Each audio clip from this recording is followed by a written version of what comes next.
بسم الله الرحمن الرحيم، وأفضل الصلاة وأتمه تسليم على سيدنا محمد وآله الطيبين الطاهرين.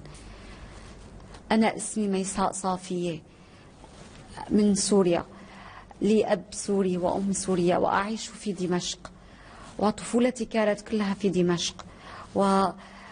وكان لي عندي طفولة حب الله عز وجل، وكان لي أشعار كثيرة، وكان هدفي وحبي لرب العالمين. لا أعرف شيء، ولكنني كنت منذ الصغر وأنا عاشقة لله عز وجل، لكن لا أعرف شيء.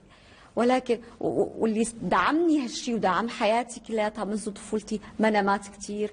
أول منام الرسول صلى الله عليه وسلم وقت كنت صغيرة معه، وكان معه صحابة، عدة صحابة، وكنا في مكة المكرمة. ومنام تاني كمان أثر فيني كتير وكنت سعيدة فيه، منامي لما شفت سيدنا نوح عليه السلام وقت بعد ما بتغرق السفينة وبتطفي، والمي الأرض كلها مبلولة ومي كلها، والجبال كلها مي، وشي منظر يعني ذهلت فيه كتير كتير حلو. وشفت سيدنا نوح وقعدت هيك حكيت معه، هذا أكتر شيء ميزت فيه طفولتي. وبعدها بإذن الله، وأنا لساتني كنت من وقت ما كنت صغيرة جامع أبو النور، تابع وبستمع مع الآنسة تبعي، والآنسة بتعطينا محاضرات وبتعلمنا وبتدرسنا. ولما كبرت تزوجت وصار عندي 4 أطفال، وهالأربع أطفال كانوا هن حياتي، أنا كان حلمي العلم والدراسة والثقافة والبحث. فبس بعد ما خلصت من أولادي وكبروا أولادي، صرت بقى رجعت لنفسي، لأنا شو بحب. فاللي شجعني أكتر شيء دراستي. أنا كنت دارسة بكالوريا علمي، وبعدين درست بالأزهر 2 بالأزهر. أنا وعم بدرس الأزهر رأيت منام هذا اللي غير حياتي وصار فيها التحول الفظيع.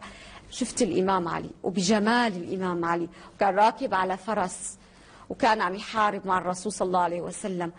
أنا كنت معه عم حارب، فدافعت عن النبي صلى الله عليه وسلم، ودخل سيف الأعداء بقلبي. وأنا وقتها فقت مذهولة بهذا المنام. بس أكثر شيء بيعجبني بالمنام إني تذكرت شو هالجمال اللي شفته. مين هاد؟ احنا ما بنعرف شيء. يعني أنا درست بالجامعة ودرست كتير، وكان عمري 35 36 لما شفت هذا المنام، بس لا أعلم شيء عن الإمام علي، عن سيدنا علي. ممكن كانوا يذكرونا يا علي ابن عم الرسول، بس مو أكثر من هيك، لكن لا نعرف شيء عنه. فصار في عندي فضول، بدي أعرف مين هذا الإمام علي. وبعد 10 أيام رجعت كمان شفت بمنامي الرسول صلى الله عليه وسلم عم يصلي صلاة الفجر، وأنا وراه، والإمام علي على جنبي بالضبط وبجماله. قلت لا، في شيء بالموضوع، معناتها أنا لازم دور. فصار عندي حب، بدي أعرف مين هذا الإمام علي، بدي أعرف مين هذا الرسول الأعظم، مين هن أولاده، مين هن أحبائه للرسول. فصرت أخذ سيديات واسمع عن أهل البيت. أنا ما بعرف شيء عن أهل البيت، وما حدا ما بنعرف. يعني للأسف في سوريا لا نعرف شيء عن الحسن والحسين، مجرد هن أطفال وماتوا، لا نعرف شيء. كربلاء دهشت لما عرفت عن كربلاء، لأنه شيء غريب جدا. ولا الإمام الحسين، ولا مظلومية ستنا فاطمة الزهراء، ولا مظلومية الإمام الحسن، ولا مظلومية الإمام الحسين، وكربلاء وما جرى بكربلاء، ولا مظلومية الإمام علي. مين قد الإمام علي اللي حبيته واللي عشقته ودخل حبهم وعشقهم بقلبي، وصاروا هن حياتي وهن روحي. وأنا عم بدرس بالأزهر مع كل هالشيء. أنا لساتني كنت عم بدرس بجامعتي، والجامعة عم يدرسونا شو عم يدرسونا؟ عن المذاهب الأربعة، عن الشافعي، الحنفي، الحنبلي، والمفاهيم تبعت المذاهب الأربعة. فلما صار بدي أعرف في مذهب نحن ما عم ندرسه، فوقفت قدام بالمحاضرة، وقفت سألت الشيخ تبعنا، قلت له بدي أسألك سؤال. قال لي شو بدك؟ قلت له ليش ما بتدرسونا المذهب الجعفري، بس بتدرسونا المذهب المذاهب الأربع؟ قام قال لي، طلع علي قال لي وقفي ليتأكد من هي اللي عم تحكي، وهي ما خايفة، ما خاف من شيء. أنا الحمد لله، لأنه حبهم وعشقهم بيعطيني قوة ما حدا بيعرفها غير اللي حب وعشق أهل البيت. فقلت له ليه ما بدرسونا المذهب الجعفري؟ قام قال لي اندثر المذهب الجعفري. قلت له اندثر؟ بس أنا قريت منه، مدام أنت قلت اندثر أنا لازم اندثر من عندكم. وتركت المحاضرة وتركت الأزهر ورحت بقى أبحاثي وحياتي ودنيتي. وصار مسكت حديث النبي صلى الله عليه وسلم: تنقسم أمتي إلى 73 قسم، وحدة بيناتها الناجية. فصرت بدور على هالوحدة الناجية وينها، وابحث وابحث واقرا، بس ما في عندي شيء اقراه غير شيء خفيف كثير، فما بعرف شيء. بتذكر بس يوم عاشوراء، العادة نحن السنة بنصوم يوم عاشوراء، بني أمية هيك علمونا أنه نصوم حتى ما نتذكر شو صار بكربلاء ولا شو صار للإمام الحسين. فوقتها أنا ما صمت، سبحان الله ما صمت. قاعدة عم بتفرج على الأنوار، على قناة الأنوار، أنا وقاعدة هيك صرخت بالبيت بالغرفة اللي أنا فيها، صرخت قلت لهم وجدتها. أولادي قاعدين جنبي قالوا لي ماما شو وجدتي؟ قلت لهم ما بقدر اقول لهم شو وجدت لانه اولادي من بني اميه يعتبروا لسه ما بيعرفوا شيء. قلت لهم خلص وجدت، انا العاشقه لاهل البيت وانا وجدتها. هنن اني انا وجدت شيء، انا تشيعت، انا شيعني الحسين بيوم عاشوراء بفضل الله علي. وقعدت وانا متشيعه لحالي وعايشه لحالي، بس لا اعلم شيء ولا اعرف انه في سوريا شيعي واحد في سوريا، لا اعلم. أهلي دريوا فيني، العيلة تبعي دريوا إنه أنا محبة لأهل البيت. فإجا لعندي عمي قال لي اوعي تشيعي. قلت له ليش في شيعة بسوريا؟ قام قال لي إيه حي الجورة في مليان شيعة. قمت أنا هديته لعمي، قلت له يا عمي لا أنا بس محبة لأهل البيت، أنا بحب الرسول بس مو أكتر من هيك. وراح عمي. ثاني يوم مباشرة نزلت على حي الجورة واجتمعت مع السيد نزيه الصوص، واجتمعت مع مدامته للسيد نزيه الصوص، وقعدت اخذ من عندهم، استعرت من عندهم كتب لحتى اعرف ديني. صار هدفي بدي اعرف مين الشيعة ومين هن المذهب الجعفري، مين هن اهل البيت، بدي اتعرف وبدي اعرف كثير. فصرت اخذ، اعطاني كتاب ثم اهتديت، واعطاني كتاب كمان الحسين شيعني. فقلت له هذا الي، هذا الكتاب الي لانه الحسين شيعني. أعطاني هذا الكتاب، وبعدين رجع أعطاني للتيجاني ثم اهتديت، وأنا كنت كل شيء ما بعرفه فكله شيء كله عرفته. أخذت من عندهم كتاب الشيعة هم أهل السنة، فهذا الكتاب أثر فيني بشكل مو طبيعي، لأنه كلمته الشيعة هم أهل السنة، وأنا بقول له أكيد أهل السنة هم الشيعة. وبعدها صار فيني بدي أنا بيتي بركن الدين وحي الجورة بعيدة علي وصعبة لأني أوصل لهونيك، كان أتعذب كثير. فدعيت وحيجي كان وقت عاشوراء وأنا بدي أحضر بعاشوراء. قلت له يا رب يا رب بدعي. ناديت إمامي المهدي عجل الله فرجه الشريف، قلت له يا إمامي دلني على مكان يكون قريب لإلي وبدي أحضر يوميا عاشوراء، ومو بس يوميا، صبح وبالليل، حياتي هن أهل البيت. فالله سبحانه وتعالى دلني، وكنت بالصدفة ماشيين بالسوق أنا وأولادي، بعدين طلعت على محل مخبز حاطط صورة الإمام علي. قلت لهم لأولادي روحوا حباتي أنا بدي أشتري غرض من هون. بعتهم للأولاد ورحت لعنده قلت له أنا عم دور عليكم إن شاء الله دني على مكان قريب، أنا بدي أحضر عاشوراء. قام قال لي ولا يهمك، ثاني يوم تعي لعندي وأنا بدلك على حي زين العابدين وبتروحي هونيك. أنا بيتي بركن الدين، يعني زي حي الأمين بعيدة علي، أما زين العابدين أقرب لإلي وأقرب يعني مسافات أقرب. الحمد لله صرت دائما أحضر هونيك بعاشوراء، وبلشت أتعرف على ناس كتير كتير كتير، روح لعند أسياد وأخذ منهم، أرجع كمان بدي كتب، بدي مرجع لإلي. فقلدت المرجع السيستاني واخذت كتاب مرجع السيستاني وبلشت ادرس فيه كلياته، وكمان برضه اخذ كتب، كل ما الاقي كتاب اخذه واقراه واتعرف لحتى يعني تعرفت على كتب. اكثر كتاب حبيته هو كتاب مواجهة الرسول صلى الله عليه وسلم وآله، من وقت ما اجت تبليغ لوقت وفاة الرسول صلى الله عليه وسلم. وهنيك كاتب فيه كمان، هو الكاتب كاتب فيه عن الإمام الحسن، عن ستنا فاطمة الزهراء، عن الإمام الحسين، عن الأئمة المعصومين الاثنا عشر كلياتهم، فكلياتهم درستهم وقريتهم. وصار فيني يعني وصلت لمرحلة أنا الحمد لله أنا يعني وصلت قلت له يا ربي أنا خايفة أموت، وأنا كل هالشيء اللي أنا فيه كانت سر، أهلي ما يدرون فيني، أولادي ما يدروا فيني، صلي بغرفتي وبتربتي بإيدي، ما أخاف أي ولد يفوت علي يشوف التربة، لأنه أولادي كانوا ما بيعرفوا شيء، وبيروحوا بيحكوا لأبوهم بيقولوا ما عاد بدنا إياها لماما، أو بيقولوا لي تقلعي من البيت، مع إنه البيت لإلي مو لإلهم، بس ما بدي أعمل فتن كتير، ولا بدي أدري أهلي لحتى أتمكن تماما من التشيع. بعدها بعمل يعني مثل سنة النبي صلى الله عليه وسلم 3 سنين جهر بعدين أعلنوا، فأنا تميت 2 جهر وبعدين أعلنتها. أنا قلت لأهلي يعني ما قلت لهم لأهلي إني أنا تشيعت، بس قلت لأولادي، وصار بدي أعرف أولادي شو هالشيء، بدي أعرفهم اللي أنا بعرفه، الكنز اللي أنا عايشة فيه.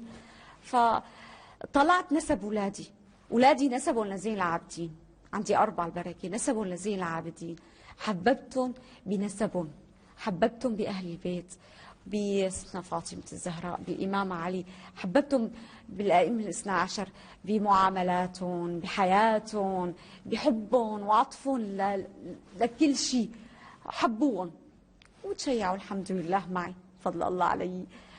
وقت سافرت على العراق أول مرة أهلي ما دريوا إني سافرت على العراق، ولا بيعرفوا شيء أبدا أبدا أبدا. وقت رجعت من العراق موبايلي خارج طقطقتي، حياتي كلها يتصلوا أهلي يسألوا عني ما يعرفوا ويني. وقت اجيت مسكني أبي قال لي وين كنتي؟ قلت له بابا أنت بتعرف أنا مين بعشق؟ مين بعشق؟ قال لي أنت بتعشقي الحسين. قلت له كنت عنده. عن جد؟ بتقولي يعني رحتي على العراق؟ قلت له ايه أنا كنت بالعراق ورجعت. بابا مسكني هيك بابا وقال لي ما بتعيديها؟ طلعت عليه قلت له يا ربي كل يوم أنا مستعدة أعيدها. ارجع مرة ثانية وزور مرة ثانية. وضحت لأهلي إني أنا تشيعت. شوف أول فترة حاربوني كثير أهلي، ما حدا يجي لعندي أبدا، زعلوا مني. ليش زعلوا مني؟ خافوا إنه أنا أمي زعلت علي، خايفة شو تقول لي خايفة عليكي أنت طول عمرك يعني صابرة وعايشة ومتحملة كل شيء، وبدي اياكي تكوني بالفردوس. هلا أنت نزلتي، وقت تشيعتي نزلتي، ارتديتي، انت ضعتي، تركتينا ليامين. حاولت بقى بأمي وبلشت بأهلي، وفضل الله علي حببتهم لأهلي بالشيعة، حببتهم بأهل البيت، بسيدنا فاطمة الزهراء، بالإمام الحسن، إمام الحسين، كربلاء وما جرى بكربلاء، كله تعرفوا عليه وحبوا، صاروا يعني يقتنعوا معي، بدعوا لي الله يهديكي، دائما بدعوا لي الله يهديكي، بقول الحمد لله الله يهديكم انتم. انا مبسوطه باللي انا فيه الحمد لله. بعد ما سافرت عند الامام الحسين سافرت على العراق، بعت بحث لايران عن طريق هذا الانسان اللي هو اخذني على العراق. بعثت له بحث عن الامام المهدي عجل الله فرجه، كتبت بحث. انا بعرف اكتب لاني مدرسه بالازهر 2 سنين، فعندي معرفه كيف اكتب ابحاث، فكتبت بحث وبعثته لايران. ايران مباشره بعثت لي دعوه وطلعت لعندهم وزرت هنيك عندهم تقريبا 7-8 ايام تميت هنيك بايران ورجعت. وبعدين تميت قاعده هيك اشتقت للحسين، قلت له يا ربي انا اشتقت نفسي ارجع. يلي ذاق الطعمه ما بيقدر يتركها، بده يرجع ياكلها مره ثانيه. يعني شيء حلو اكلتيه ما حترجعي تقولي يا رب يعطيني اياه مره ثانيه، اكيد حتاخذيه. فكنت طلبت من الامام الحسين، قلت له كرهتوني ما عندكم، يعني اجي لعندكم شو السبب؟ بعدين اجت رمضان وبرمضان تعبت، يعني شوي خفت انا علاقتي مع اهلي من وراء، لانه حتى من رفقاتي حتى الجيران كلياتهم كله يحرم شيعيه كافره هدره دمي، خلاص انتهى الوضع. فبعدت عنهم، هذا بيتي لحالي وحياتي وديني وعبادتي لحالي. بس تعبت من الوحده، يعني شعور الله لا يدوق لحدا، في بلدك وحيده، انا في بلدي وحيده. هذا الشعور تعبني كثير. بس مين بيواسيني؟ بيواسيني إمامي الرضا إمامي رضا كان كمان وحيد وكان غريب. بقول له إمامي أنا مثلك غريبة بس ببلدي غريبة، وبس ببلدي غريبة. أنا واثقة برب العالمين وواثقة بإمام المهدي، لأنه هن اللي مونسين لي حياتي، هن اللي معطيني حياتي معنى. أنا يعني كله بيقول عمري، أنا عمري هلأ صار عمري 42 سنة، مين ما بيشوفني ما بيقول عمري 42، كله بيفكر عمري 30. ليش؟ السعادة الروحية اللي بقلبي، سعادة محبة أهل البيت هي السبب. شعورك شعور انت في يعني لك معنى بحياتك، انت لك وظيفة بدك تكمليها.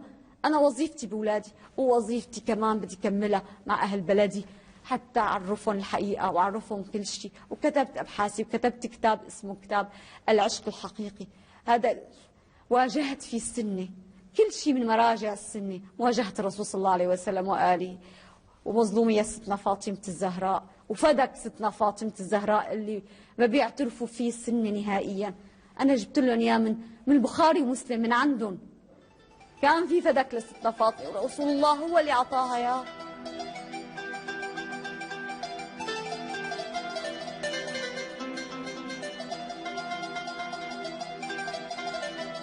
السلام عليك يا أبا الفضل عباس، السلام عليك يا كفيل زينب، السلام عليك ما دامت السماوات والأرض، يا ليتنا كنا معكم وتحت لواءكم.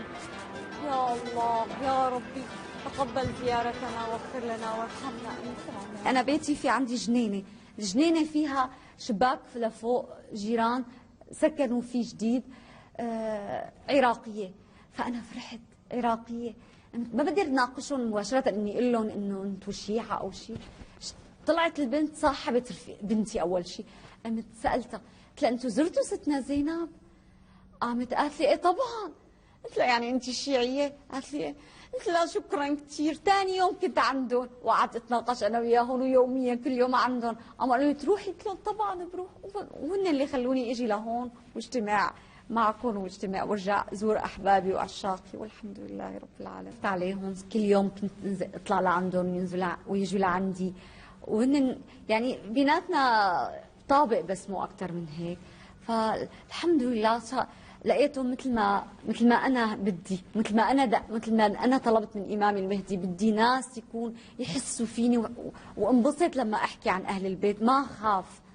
الحمد لله لقيته مثل ما بدي. قاموا قلت لهم مشتهية ارجع للعراق. قاموا قالوا لي اذا بتحبي تعي معنا. نزلت لاساوي ورائي جواز السفارات وكل شيء، لقيت ما بلحق، هن بدهم يسافروا اخر يوم رمضان، اي انا ما بيخلصوا رائي لبعد فتره منيحه. قلت لهم يلا ماشي روحوا انتوا على العراق وبس تزوروا هنيك ابعتوا لي اذا بدكم ولا ودعتهم. شو قلت لهم لما ودعتهم؟ صرت ابكي. ودعتهم قلت لهم انتم لا تنسوني، بس كلمه واحده امانه لا تنسوني، كرامه لامامنا الحسين لا تنسوني. اهلي ودريوا اني مسافره على العراق قالوا لي مجنونه رايحه تموتي. قلت لهم انا موافقه اموت، انا رايحه اموت، انا بس حبي للحسين. قالوا لي مجنونه انت؟ قلت لهم ايه انا مجنونه، وانا راضيه ان تقولوا علي مجنونه، انا مجنونه بحب الحسين. وسافرت وقعدت عندهم. اجوا وصلت على بغداد استقبلوني وضيفوني وكانوا زين كثير معي والحمد لله. وبعدين اخذوني كمان على سامراء ورحنا على كربلاء، قعدت 3 ايام بكربلاء وضيفوني. وبعدين وهذا اللي صار معي. بعتبر حالي بلشت بالصلاة، مع اني كنت بلشت بالصلاة وقتنا انا وكان عمري 8 سنين بلشت بالصلاة، بس انا بعتقد اني انا بلشت بالصلاة من يوم ما بلشت مع اهل البيت، لانه اهل البيت بيعرفونا وهن اقرب كثير. اقرب شيء الدعاء اللي اخذته منهم مو دعاء، مو كلام عادي، بتحس حالك وصلت. ما في شيء فاصل بينك وبين ربك لما بتناقشه، لما بتناجيه ما في فاصل. بحس حالي انا مع ربي، انا ربي عم يطلع علي، كانه ربي عم يطلع علي وقت بناقشه او وقت بدعي لربي له يا رب اتوسل اليك، بتوسل له. صلاة مختلفة جدا، روحانية الصلاة بتختلف. كنا نصلي نركع ما في روحانية، ما بس واجب بدنا نخلص من همه. أما لا، هلا أنا مع إيد رب العالمين. أنا وقت بصلي بحس حالي كيف أول ما نام شفته، وقت شفت الرسول قدامي وأنا والإمام علي وراه، فهيك شعوري أنا معي أهل البيت، في شيء حامينا، في شيء راعينا، ما تارك، ما الله ما بيتركنا لأنه لحالنا عايشين. أنا وبناتي عايشين، أنا 4 بنات ولحالي عايشة أنا وياهم، الحمد لله الحمد لله.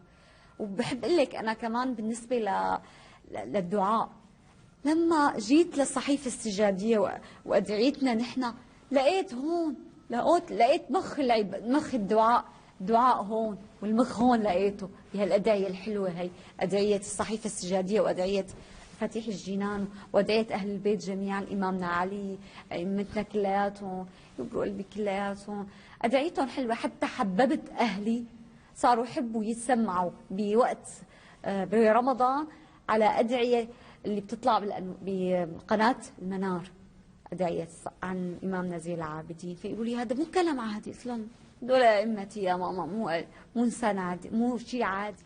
بحب هلا لكم فرق قبل ما استبصر وبعد ما استبصرت، شو مشاعري هلا انا بقول لكم اياها. انا بحس حالي مالي ماشيه على الارض، انا طايره. السعاده اللي فيها انا ما عم بمشي على الارض، انا عم طايره. انا هذا مشاعري، انا ماني انسانه ماشيه على الطريق، انا طاير. انا بحس كل شيء سهل علي، والطريق مهما كان طويل بحسه بسيط. خاصة لما جيت على العراق ما حسيت بطول المسافة، معناها هي طويلة المسافة، بس حلمي أنا بدي زور الحسين. أول ما وصلت لعند الإمامي شو قلت له؟ قلت له إمامي أنا جيت، أنا سعادتي لا توصف. أول ما وصلت لعند إمامنا الحسين قلت له اللي كانوا معي، قلت لهم ضربوني. قالوا لي ليش لم ضربك؟ قال له حتى صدق أنا بحقيقة ولا أنا بخيال ولا أنا بمنام، أنا عند الحسين. كلمة أخيرة، ناديكم يا أهلي والكل مين بعادي أهل البيت، بس بطلب منكم رجاء افتحوا وقروا، كل شيء موجود عنكم، بس فتحوا عقلكم، كل شيء موجود. بدكم بخاري، بدكم مسلم، بدكم ابن ماجه، كل شيء موجود، كل شيء مكتوب عن أهل البيت عندهم. بس نحن مشكلتكم أنتم ما عم تقروا، ما عم تشوفوا. بتمناكم أنكم تشوفوا وتقروا. هذا طلبي لكم وهذا أمنيتي، والله يهدي جميع أمة محمد ويوفقنا يا رب ويعطينا ويعطي كل واحد شو بده. وبتشكر كل مين ساعدني، وبتشكر هالقناة اللي كانت حبيبة قلبي. أول الناس أنا سمعتها لما كانوا بلشوا من الأناشيد، أنا كنت أول الناس إلها، ناموا في عليهم. هاي حياتي كانت كربلاء، اسمها لحالها كان يذبحني غير القناة. بتشكرها وبتشكر كل الناس وكل مين ساعدني، وبتشكر الناس اللي حطوني عندهم ببيتهم وقاموا فيني وداروا بالي، وبشكرهم من قلبي لأنهم هن الناس كرم، حببوني بالعراق أكثر وأكثر. شكرا كثير.